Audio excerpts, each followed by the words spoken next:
welcome to the next module on building high-performing team using the SCORE framework. What we have found very effective in looking at organizations worldwide, working with our partners worldwide in projects, consulting projects and leadership development projects, is that highly effective teams tend to demonstrate 5 characteristics which the acronym SCORE, S-C-O-R-E, stands for. S is for shared purpose, strategy of the team. C for clarity of role or responsibility of each team member.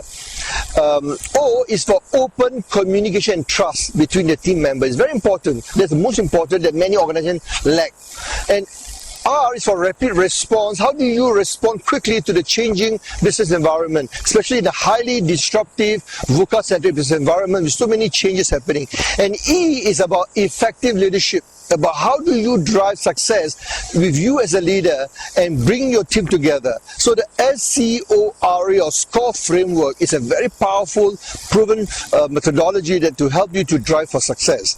And we will look at some case study examples of organizations that have been successful during the module of this masterclass series. Thank you.